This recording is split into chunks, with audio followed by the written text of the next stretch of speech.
മിശിഹായിൽ സ്നേഹം നിറഞ്ഞവരെ, പരാതി പറയുന്ന ഏക വിശുദ്ധ ആഗോള കത്തോലിക്കാ സഭയിൽ പരാതി പറഞ്ഞുകൊണ്ട് വിശുദ്ധ പദവിയിലെത്തിയ ആദ്യ പുണ്യവതി.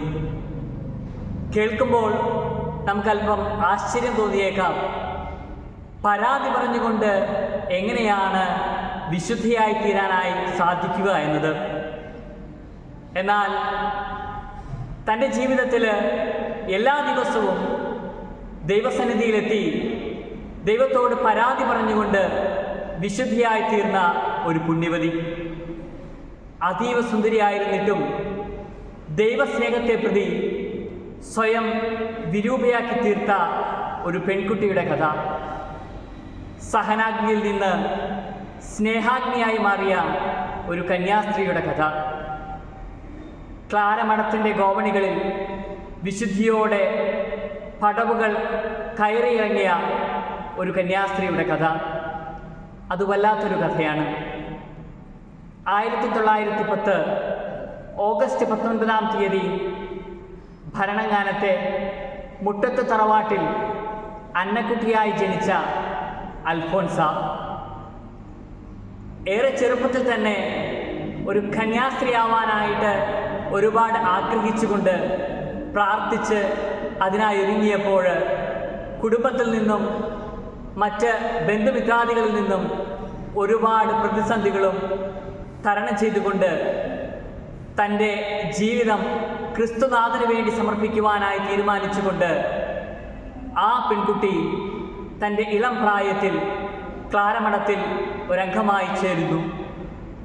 തുടർന്ന് ആദ്യവ്രതത്തിനും നിത്യവ്രതത്തിനും ശേഷം വലിയൊരു സഹനത്തിൻ്റെ നീർച്ചൂളയിലേക്ക് സ്വയം എരിയാനായി ദൈവത്തിന് വേണ്ടി സമർപ്പിക്കപ്പെട്ട ഒരു പുണ്യസന്യാസിനി.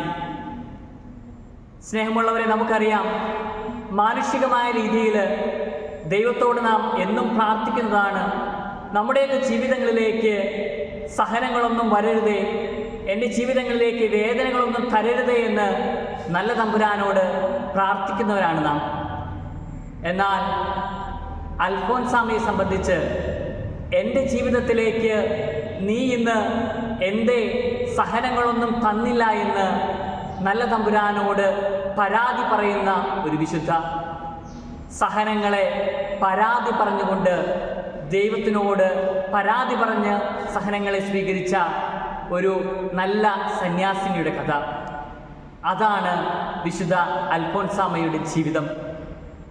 സ്നേഹമുള്ളവരെ, ഒരു ചെറിയ സംഭവം അൽഫോൻസാമയുടെ ജീവിതത്തിൽ നിന്ന് ഓർത്തെടുക്കുവാനായിട്ട് ആഗ്രഹിക്കുകയാണ്.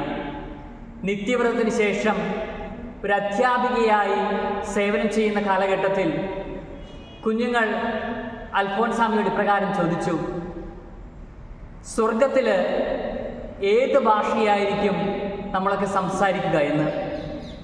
വളരെ കൗതുകം നിറഞ്ഞ ആ ചോദ്യത്തിന് അൽഫോൻസാമയ്ക്ക് മറുപടി പറയുവാനായിട്ട് സാധിച്ചില്ല. എന്നാൽ ഞാനിപ്പോൾ ചിന്തിക്കുക ഇപ്രകാരമാണ്: ആ കുഞ്ഞുങ്ങളുടെ മനസ്സിലുണ്ടായിരുന്ന ചോദ്യം ഇപ്രകാരമായിരിക്കും: മലയാളം സംസാരിക്കുവാനായിട്ട് നമുക്കൊക്കെ സ്വർഗത്തിൽ സാധിക്കുമോ എന്ന്. സ്നേഹമുള്ളവരെ, അന്ന് അൽഫോൻസാമ അതിന് മറുപടി നൽകിയില്ല. എന്നാൽ ഇന്ന് കാലത്തിൻ്റെ തികവിൽ അത് സമ്പൂർണ്ണമായിരിക്കുന്നു. നമ്മുടെ മാതൃഭാഷ മലയാളം പോലും സ്വർഗത്തിൽ സംസാരിക്കുവാനായിട്ട് സാധിക്കുമെന്ന് അൽഫോൻസാമ തൻ്റെ ജീവിതം വഴിയായിട്ട് നമ്മെ പഠിപ്പിക്കുന്നു. എപ്പോഴും പ്രസംഗിക്കുക, എന്നാൽ ആവശ്യമെങ്കിൽ മാത്രം വാക്കുകൾ ഉപയോഗിക്കുക. ഈ ഒരു ചിന്ത തന്നെയാണ് അൽഫോൻസാമ നമ്മെ പഠിപ്പിക്കുക.